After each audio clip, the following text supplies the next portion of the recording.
In this Crimson Desert video, I'm going to be talking a bit about my hands-on impressions of the game. I got to play about an hour at Gamescom a few days ago. I didn't get to see a huge portion of the game. The demo that we played focused mainly on the combat, so that's what I'll be talking about predominantly in this video. But I do have a lot more information about the game that I got from talking to some staff from Pearl Abyss. So if you're curious to learn more about this game, what I think, how the combat is shaping up, watch on for some useful information. So the demo that we got to play was essentially a very small portion of a story, which I think is probably the beginning of the game.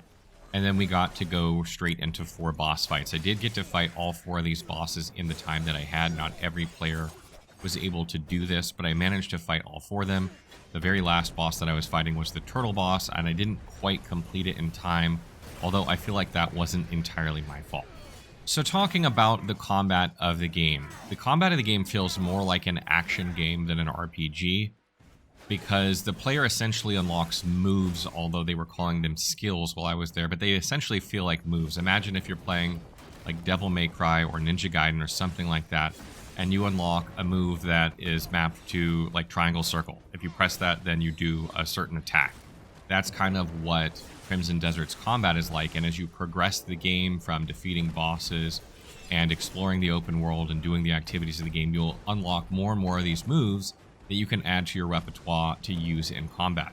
And success in combat is basically determined by how well you can dodge, your dodge timing, blocking, parrying, whether you're able to execute parrying well, and utilizing these moves that you know and at the best possible times in order to get the maximum amount out of your character. Now, when we got dropped into the demo, we had tons and tons of moves or skills already unlocked, and it was very, very challenging because bosses are wildly aggressive, or at least the ones we were facing were, and you were just trying to survive, let alone trying to execute 15 different skills that you couldn't remember the exact button presses for, because these combos were not like the combos of like some other game where you're pressing triangle, triangle, square. It's like pressing triangle and circle at the same time, or pressing L3, R3, and triangle at the same time at the right moment.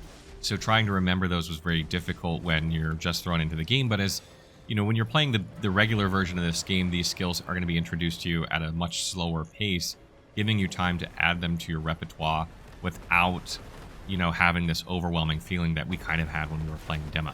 And something interesting is that there didn't seem to be any lock-on in the game, so you're kind of manually aiming at your target. You're having to turn your camera where the boss or enemy that you're fighting is, which kind of had pluses and negatives. I did kind of generally enjoy the freeness of the camera, but during a segment at the beginning when I was fighting multiple enemies, the camera kind of like almost tries to detect where you're trying to aim, and then a lot of times it would point me in the wrong direction of what I was fighting, which was quite annoying. So I think this aspect works much better when you're fighting a single difficult enemy than when you're fighting multiple enemies. And generally my impression from combat in Crimson Desert is that combat felt both good and bad.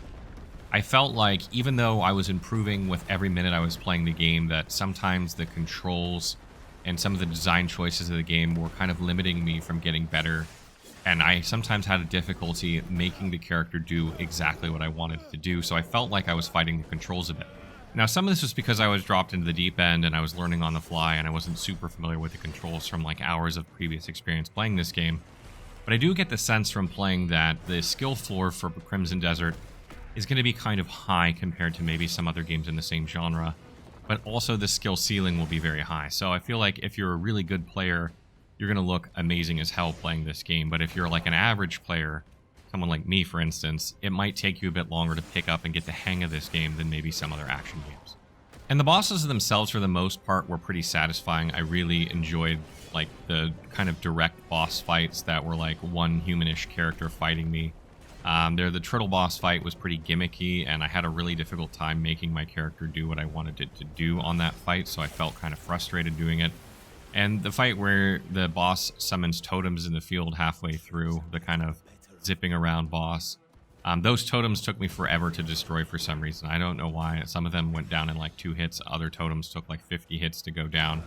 So that was kind of frustrating. But the actual direct boss fights, the 2 that are just kind of really aggressive coming at you, the kind of like stag fight and the humanish fight, those were really, really fun. I really enjoyed those. I can't wait to see more boss fights like that. And having a conversation with Pearl Abyss, it sounds like there's going to be between 20 to 40 bosses in Crimson Desert at full release. And that is a wide variation. And I think the reason it's so wide is they don't want to say anything too definitive yet. There are still a lot of design decisions being made about the game, but they wanted players to know there's going to be a significant number of boss fights, that they're all going to be different, and that they're all going to have their own mechanics. And they really worked hard on making each boss fight feel unique. And something interesting was that, after my demo, I sat and talked with Pearl Abyss for a while, and they're technically classifying Crimson Desert as an open world action adventure game. It is not labeled as an action RPG. This was reiterated to me multiple times during my conversation, which was about an hour after I played. So we sat and talked for quite a while about this game. And I think the reason for that is that I don't think the character progression in the game is as deep as an RPG. From what I understand, the real main ways to improve your character are by getting better equipment from defeating bosses, which one of the bosses I defeated gave me a better sword and shield, and then obviously obtaining new moves or skills by defeating bosses and, doing activities in the game world. So I don't think there's like some crazy skill tree or ability points you get to distribute or anything like that. I don't think the character progression of this game is going to be as deep as RPGs. And another thing that has me wondering is like quests. One of the things that really defines RPGs apart from like action adventure games is quests and, dialogue options and different decisions resulting in different quest outcomes. When I asked about this, it sounded like this was still being developed and they weren't sure whether this was going to be part of the game or not. And when you talk about an action-adventure game, you don't really think about quest decisions and outcomes. You're usually just following a quest line, and the outcome is the outcome. So this makes me think there's not likely going to be decisions and that quests are going to be kind of straightforward. But I don't have 100% confirmation of that, and it still seems like it's up for debate internally, or maybe, hasn't been completely decided yet. And another thing that makes this game more on the action-adventure side than the action-RPG side is that there is no character creation in the game. You're not going to make your character, unlike Black Desert that has an insane character creator. Crimson Desert doesn't have any character creation whatsoever. You are actually playing the main character. His name is Cliff. He is a Scottish gentleman that has some things going on. But you're going to be playing as Cliff throughout the game and following Cliff's story. You're not going to be making your own character, and, so you're not going to spend time doing that. Again, this would sort of reiterate that this is more of an action-adventure game, something like Star Wars Outlaws that has a main character, or maybe the Assassin's Creed series that have main protagonists. So I think that's another reason it's labeled the way it is. So long story short, with Crimson Desert, it's going to be a really interesting game to watch, because if you remember, this game was an MMORPG when it was first announced. Then it was an open world RPG game. Now it's an open world action adventure game. And it feels like the direction of this game has changed several times, and the creative lead on this game maybe doesn't quite know what he wants to do completely with it. And so I don't think this game is likely to come out in 2025. I feel like there's still so many unknowns direction-wise for this game that it's probably likely it's going to come out sometime in 2026, maybe the beginning of 2026 or summer, when, a lot more of these design decisions get nailed down, etc. But as far as the combat goes, I generally like it more than I don't. I definitely feel like I didn't get enough time to really sink my teeth into it, enough to understand all the ins and outs of it, because there was just so much going on. And, I wasn't fighting basic bitch enemies that, let me really get a hang of the controls. I was fighting trucks that were charging at me full speed from the very beginning I started playing the game. So I think the combat of this game is solid. I think it's going to be received well when people are playing it. But as far as the other aspects of the game, I think those are the ones that are still up in the air, and those are the things that I really want to know more about Crimson Desert. So what do you guys make of Crimson Desert?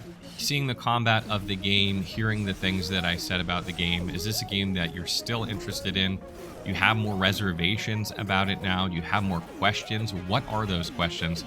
Let me know in the comments below.